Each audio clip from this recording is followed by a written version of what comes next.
이 예배를 통해서 하나님께서 영광 받으시고 또 여러분 말씀을 들으시는 가운데 하나님의 크신 은총이 여러분의 심령 속에 넘쳐나기를 간절히 축원합니다. 우리 함께 은혜 받으실 하나님의 말씀 살펴보도록 하겠습니다. 오늘 은혜 받으실 하나님의 말씀은 빌립보서 3장 20절 되겠습니다. 빌립보서 3장 20절입니다. 신약성경 322면에 있습니다. 빌립보서 3장 20절 말씀 되겠습니다.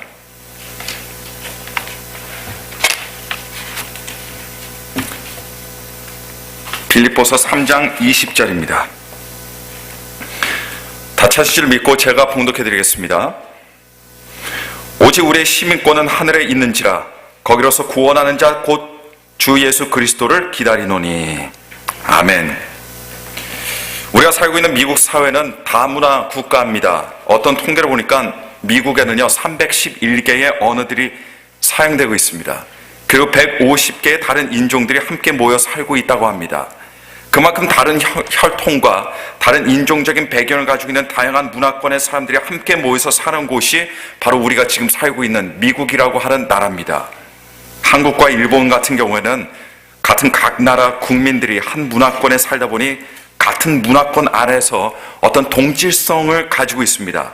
그 국민들의 외관적인 모습서부터 벌써 서로 크게 다르지 않아요. 그러다 보니까 미국 사람들이 처음 동양 사람들을 보게 되면 이 사람이 저 사람 같고 저 사람이 이 사람 같이 그렇게 느껴집니다. 그러나 미국은 다릅니다. 벌써 외형적인 모습서부터 서로 확연히 많은 차이가 있습니다. 그리고 이렇게 미국이 다문화 국가이다 보니까 동질성이라는 측면보다는 다양성이라는 측면이 더욱 두드러지게 나타나는 사회입니다. 미국 사회에 활기를 불어넣고 근대와 현대 눈부신 발전을 이루는데 작용한 중요한 요인이 미국 사회의 이런 다양성이라고 하는 것은 누구도 부인할 수 없는 사실입니다. 물론 서로 다른 다양성 속에서 인종차별 같은 심각한 부작용도 파생했지만 어찌됐든 간에 서로의 차이가 서로에게 발전과 진보를 이루는데 일종의 자극제 역할을 했다고 볼 수 있겠습니다. 마치 서로 다른 화학 성분들이 서로 부딪히고 충돌을 하면서 오히려 어떤 긍정적인 결과를 만들어낼 때와 마찬가지입니다. 어찌되었든 다양성에 기반을 둔 다문화의 미국 사회는 여러 가지 점에서 볼 때 단일 민족을 이루고 있는 한국 사회와는 많이 틀립니다. 그래서 한국에 있다가 미국에 오는 사람들이라든가 또는 미국에서 살다가 한국을 방문한 사람들은 소위 이 문화 충격이라는 것을 경험하게 됩니다. 그리고 미국에 이민을 온 사람들은 전혀 새로운 문화 풍토와 다른 환경에 적응하면서 나는 어떻게 이 낯선 곳에서 살 것인가? 나는 어떤 모습으로 살 것인가? 누구로 살 것인가? 이런 고민들을 은연중에 하게 됩니다. 근데 가만히 보면 미국에 오랫동안 이민 오셔서 사는 분이라든가 미국 땅에 와서 장기간 공부를 하는 유학생들의 경우를 보기만 하더라도 그런 사람들이 어느 순간에는 미국 사람처럼 살면서 미국 사람처럼 생각하다가도 또 때로 어떤 경우에는 완전히 한국 사람처럼 생각하면서 한국 사람처럼 살아가는 어떻게 보면 좀 어정쩡한 경우들을 우리는 종종 우리 주변뿐 아니라 우리 모습에서부터 우리 자신에서부터 보게 됩니다. 한국인들의 미국 이민 역사를 볼 때 가장 어정쩡한 세대는 우리가 흔히 1.5세라고 부르는 세대라고 할 수 있겠습니다. 1.5세라고 할 때는 한국에 태어나서 어린 시절을 보내다가 학생 시절부터 미국에 이민 와서 미국 사회에서 교육받고 자란 그런 사람들을 말하고 있습니다. 이 1.5세 사람들은 한국어와 영어 이 두 가지 언어 모두가 생활에 큰 불편 없이 무난합니다. 그리고 한국 문화나 미국 문화 둘 다 어느 정도 잘 알고 어느 정도 두 개의 다른 문화에 적응할 수 있는 세대라는 이런 장점은 가지고 있지만 그러나 정체성은 가장 약한 세대입니다. 또 두 개의 다른 문화를 잘 알지만 미국 문화에도 뭔가 어색해하는 부분이 있으면서 동시에 한국 문화도 마치 잘 맞지 않는 어떤 옷을 몸에 걸치고 있는 것처럼 느끼면서 사는 세대가 이민 1.5세들이라고 합니다. 미국 땅에 이민 온 이민 1세들, 즉 성인이 되고 결혼하고 난 후에 이민 온 사람들은 비록 미국 땅에서 살지만 한국인의 정체성을 그대로 가지고 있는 경우들이 종종 많습니다. 미국에서 오랫동안 살아도 한국 TV를 보고 한국 뉴스를 보고 한국적인 사고의 틀을 그대로 유지하는 경우들이 많습니다. 반면에 미국에서 태어난 이민 1세들의 자녀들인 이 세들은 어릴 적부터 미국 사회에서 살다 보니 미국인의 정체성을 더 많이 갖고 있게 되죠. 그래서 영어가 더 좋습니다. 영어권의 문화를 훨씬 편하게 생각합니다. 그런데 1.5세들은 달라요. 적지 않은 1.5세 사람들이 자신들을 볼 때 자신들이 지나치게 미국 사람처럼 된다면 자신의 뿌리를 저버리는 사대주의가 되는 것은 아닌가 불안해하면서도, 그렇다고 이 미국 땅에서 완전히 한국인의 정서로만 살아간다고 한다면 그건 또 지나치게 고집적이고 편협한 사람이 되는 것 같고, 그리고 이 미국이라는 사회에서 적응하지 못한 채 이방인으로 영원히 남게 되는 것은 아닌지, 이런 염려를 하는 사람들이 주로 1.5세 사람들입니다. 그러다 보니까 한국 문화권이나 미국 문화권 어느 한쪽에도 완전히 속하지 못해서 나름 무의식적으로 많이 고독해하고 그리고 많이 외로워하는 사람들이 이 1.5세 사람들이라고 합니다. 이런 관점에서 볼 때 사람의 정체성이라는 것은 자신의 어느 사회 그리고 어느 문화에 속해 있냐에 따라서 빚어지고, 그리고 때로는 자기가 살아가는 사회나 문화가 달라질 때 자신의 정체성도 또 다시 어떤 변동이나 변화를 겪게 된다는 것을 우리는 볼 수가 있습니다. 그리고 많은 사람들이 의식하듯 이 문제는 사실 결코 가벼운 문제는 아닙니다. 왜냐하면 사람이 다른 사람과 관계를 맺고 자신이 살고 있는 사회와 관계를 맺고 자신이 살고 있는 세상을 어떻게 바라보고 어떻게 이해하는가라는 문제는요, 전적으로 나는 누구인가, 내가 누구인가라는 가장 기본적인 정체성의 의식서부터 비롯되기 때문입니다. 그 다른 것들은 잘 몰라도 내가 누구인가라는 자신의 확고한 정체성만 잘 가지고 있다면요, 그 사람은 크게 방황하지는 않습니다. 그러나 박식하고 능력이 많아도 정작 내가 누구인가라는 이 정체성의 문제에서 혼동을 느끼게 된다면 그 사람의 인생이 안정되지 못하고 늘 마음의 혼동과 혼란이 존재하게 되고 자신의 외부의 세계와 올바른 관계를 맺는데 상당히 어려움을 겪게 됩니다. 모세는 애굽에서 태어났지만 그러나 그는 애굽인이 아닌 히브리인이었습니다. 그의 아버지와 어머니, 그의 형과 누나 모두가 다 애굽인들을 섬기던 종들이요, 그리고 노예들이었습니다. 하지만 하나님의 섭리 속에서 모세는 애굽 바로 왕의 궁전에서 자라게 됩니다.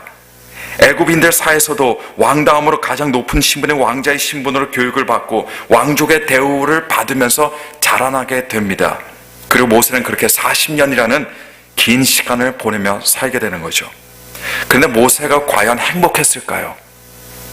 모세가 자신의 높은 신분과 그리고 동시에 애굽에서 종살이하면서 고역을 하는 자신의 민족을 보면서 자신은 참 억세게 운 좋은 사람이라고 생각하면서 가슴을 매일마다 아침마다 쓸어내렸을까요? 비록 성경은 모세의 성장 과정에 대해서 말하고 있는 바는 없지만 모세가 자라면서 자신의 정체성과 관련해서 많은 혼동과 방황이 있지 않았을까, 저는 그렇게 추정해 봅니다. 왜냐하면 본래 자신의 핏줄은 노예 생활을 하는 히브리인이었기 때문이었고, 그리고 궁안의 사람들도 이 사실을 다 알았기 때문이었습니다. 아마도 때로 모세는 애굽인처럼 생각하고 애굽인처럼 살았을 겁니다. 그러나 또 다른 때는 히브리인처럼 생각하고 또 히브리인으로서 살았을 것은 불보듯 뻔한 일 아니겠습니까? 그러다가 어느 한순간 한 애굽인이 자기 형제 히브리인을 치는 것을 보고는요, 분노를 사기지 못하고 그 애굽인을 죽이게 되죠. 하지만 이 사건이야말로 모세를 정말로 당혹해 만드는 사건이 되어버리고 말았습니다. 자신에게 고마워야 할 자신의 동포 히브리인들은 자기에게 전혀 고마워하기는커녕 오히려 모세에게 손가락질을 하게 됩니다. 그리고 은밀히 덮어줄 수도 있었던 모세의 그 범죄를 탄로시키게 되죠. 히브리인들 입장에서 모세는 어떤 사람들입니까? 같은 히브리인이 아니에요. 같은 동지가 아닙니다. 그들의 눈에 모세는 애굽 사람처럼 보였던 겁니다. 또 동시에 그 사건으로 말미암아 자신을 키워주었던 애굽의 바로 왕과 애굽인들은 모세의 이 행적을 알고 모세를 죽이고자 그를 찾아 나서게 되었습니다. 이 말인즉 애굽인들은 반대로 모세를 같은 애굽인으로 보는 것이 아니라 자기들 민족이 아닌, 자기 사람이 아닌 히브리인으로 간주했다는 그런 이야기입니다. 이렇게 모세는 히브리 민족에게도 외면을 당하고 애굽 민족에게도 버림을 받게 되는 처지가 되는 그런 정말 기구한 사람이 되어버리고 말았습니다. 그리고 이 사건을 통해서 모세는요, 아마도 어느 쪽에도 소속될 수 없는 자신의 모습을 어느 때보다도 확실히 발견하게 되었을 겁니다.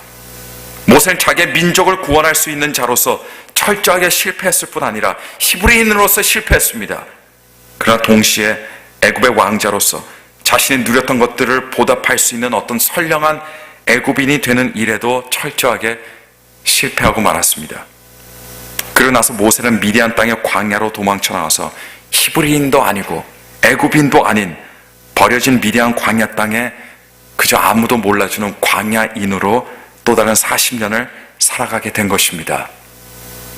모세는 미디안 땅에서 미디안 여인을 만나서 아들을 낳게 되는데요, 부인을 얻고 남편을 얻는 데는 사실 정체성이 별로 필요가 없죠. 하여튼 가정을 꾸리게 돼요. 그래서 아이들을 낳게 됩니다. 근데 여러분, 그 아들을 낳았는데 한 아이를 게르솜이라고 이름을 짓게 됩니다. 그런데 게르솜이라는 이름의 의미가 여러분 무엇인지 아십니까? 게르솜이라고 하는 그 이름의 의미는요, 이방인이라는 의미입니다. 다시 말하면 객이라는 의미입니다. 모세가 볼 때 자신이 얼마나 여기에도 속하지 못하고 저기에도 속하지 못한 사람이었다면 자기 아들의 이름을 이방인, 객이라는 의미로 지었겠습니까?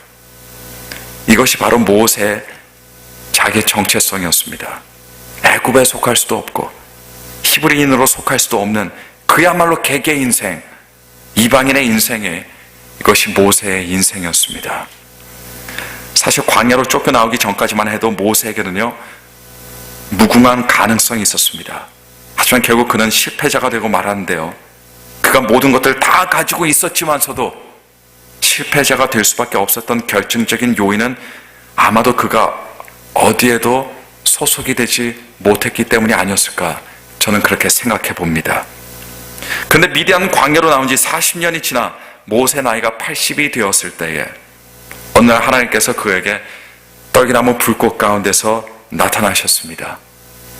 과연 하나님께서 모세에게 가장 먼저 뭐라고 말씀하셨을까요? 그에게 사명을 먼저 주셨을까요? 그에게 하나님께서 왜 나타나셨는지 말씀하셨을까요?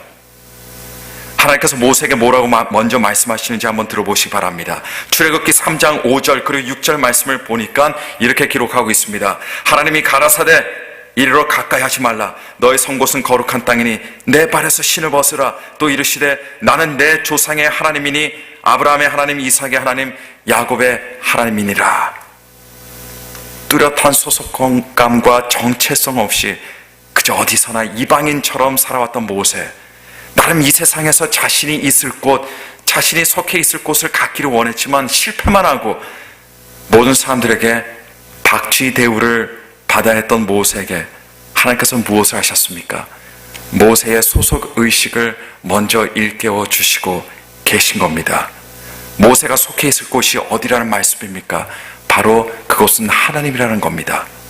하나님께서는 내 조상의 하나님이시라고 하셨는데 이 말씀이 모세에게 무슨 말입니까? 지금 떨기나무 가운데 나타나신 하나님께서는 모세의 하나님이 되신다는 겁니다. 다시 말하면 모세의 소속이, 모세가 있어야 할 곳이 바로 하나님이시라는 그런 말씀인 겁니다.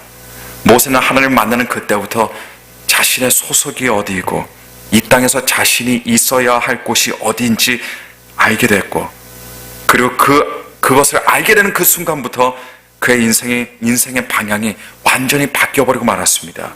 모세는 이제껏 이 세상에서 자기의 자리를 찾다가 실패했지만, 그러나 하나님을 만나는 그 순간부터 만물을 만드시고 자기를 만드신 하나님의 뜻 가운데 자신이 설 자리를 그제서야 드디어 찾게 된 것입니다. 이제 모세는 자신의 인생을 깊이 뿌리내릴 곳을 찾았습니다. 그리고 모세의 뿌리가 깊이 하나님 안에서 내려지니 실패만 했던 모세도 이제부터는 얼마든지 열매를 맺을 수 있게 되었고, 또 그의 뿌리가 하나님의 은혜 안에 단단하게 내려지니 세상에 바람이 힘차게 불고 폭풍이 불어도 모세는 요동치지 않게 되는 겁니다. 모세가 자신의 정체성과 자신이 있어야 할 곳, 자신이 서야 할 곳을 찾은 그 이후부터 이제는 하나님의 위대한 사명을 감당하게 되어 다시 애굽으로 돌아가서 이때는 애굽인으로 돌아간 것이 아닙니다. 하나님에 속한 하나님의 사람으로 돌아가게 되었습니다. 그리고 바로 왕과 진검승부를 하게 되고 이스라엘 민족을 구출시키는 위대한 지도자가 된 겁니다. 다니엘도 모세처럼 아주 불운한 시대에 살던 그런 사람이었습니다. 다니엘이 살던 시대는 자기 나라가 망해서 망국민으로 살아야 하던 그런 때였어요. 나라가 없는 것도 서글픈데 본래 자신의 조상들이 살던 곳에서 끌려나와서 먼 이방 땅에서 이방인들 사이에서 이방 우상이 경배되던 낯선 곳의 이민자로 살아야만 했습니다. 그와 함께 바벨론으로 끌려온 많은 사람들 중에 어떤 사람들은 바벨론의 시스템에 맞춰 살면서 바벨로인들이 된 사람도 있었고, 어떤 사람들은 자기는 망한 나라를 잊어버리지 못해 낯선 땅에서 영원한 이방인으로 살던 사람도 있었고, 또 어떤 사람들은 바벨론인도 아니고 그리고 이스라엘인도 아닌 어떤 어중간한 인생을 살던 사람들도 분명히 있었을 겁니다. 하지만 다니엘은 과연 어느 측에 속하던 사람이었을까요? 다니엘은 총 3개의 나라를 섬겼습니다. 처음에는 본래 자신의 나라인 남유다를 섬겼고, 둘째는 남유다를 멸망시킨 바벨론의 신하가 되었고, 나중에는 그 바벨론을 멸망시킨 바사의 신하가 되었습니다. 그리고 다니엘이 바벨론으로 포로로 끌려간 이후에 그가 섬기던 왕들만 총 8명으로 6명이 바벨론 왕들이었고 2사람이 바사 나라의 왕들이었습니다. 그런데 흥미롭게도요, 다니엘은 매번마다 자신이 섬기던 왕들에게서 인정을 받았습니다. 그리고 그들에게 큰 신의를 얻었습니다. 여러분, 다니엘이 자신의 국가를 저버린 매국노였기 때문이었습니까? 다니엘이 권력에 아쳐맞는 사람이었기 때문이었습니까? 아니면 다니엘이 고국을 완전히 잊어버렸기 때문이었습니까?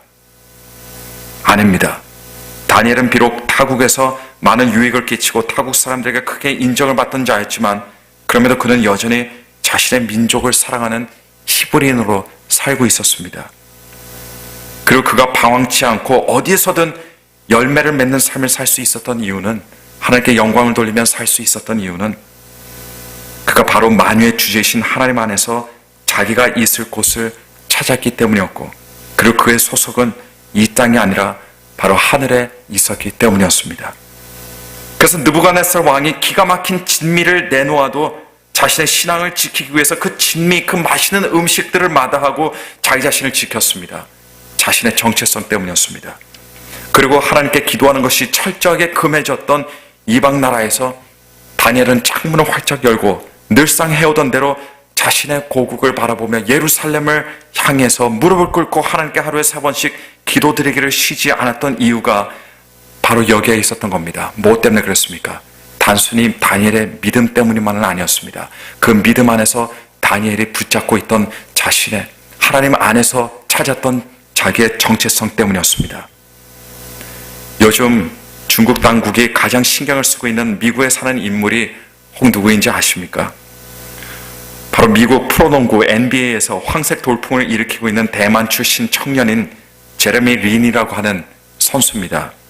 미국 언론들은 얼마 전부터 대단한 활약을 하면서 소속팀인 뉴욕 닉스의 승리에 매번 결정적인 공헌을 하는 린을 다루면서 린 광풍이라는 이런 신조어, 즉 린세니티, 린이라는 이름과 인세니티라는 단어를 합성해서 린세니티라는 신조어까지 만들어낼 정도였습니다. 제레미 린은 그야말로 농구계의 혜성입니다. 아무도 그의 존재에 대해서 눈여겨보지 않았어요. 사람들이 몰랐습니다. 심지어 그의 초창기 NBA 시합에서 상대편 선수들이 이 린이라는 사람을 모를 정도였어요.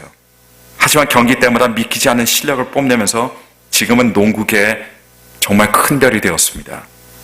린이 인기를 끌고 있는 이유는 사실 농구 실력도 농구 실력이지만 이후에도 하버드대 출신이라는 점과 그리고 중국계라는 사실이 큰 역할을 했습니다. 농구만 잘하는 것이 아니라 공부도 잘하는 수재인데다가 다문화 국가인 미국에서 소수계를 대표하는 상징성도 있어서 언론의 관심과 팬들의 환호를 받고 있는 겁니다. 그런데 흥미로운 사실은요, 중국에서는 지금은 은퇴를 했지만 중국의 최고 농구 선수, 농구 스타였던 야오밍의 미국 NBA 진출 당시 아예 중국의 국영 TV의 스포츠 채널을 이 야오밍과 NBA 관련 뉴스로만 가득 채웠었는데 이런 중국이 지금 오늘 이때 린 열풍에는요 입을 아주 굳게 다물고 있다는 겁니다. 아예 일부러 보도를 하지 않는다라고 생각해도 무방할 정도예요. 중국이 고의적으로 제레미 린에 대한 보도를 하지 않는 이유는 전문가들이 볼 때 두 가지입니다.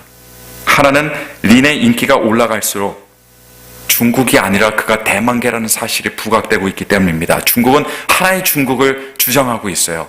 근데 대만이라는 이 국가가 부각되면 될수록 하나의 중국이 아니라 두 개의 중국이 나눠지기 때문입니다.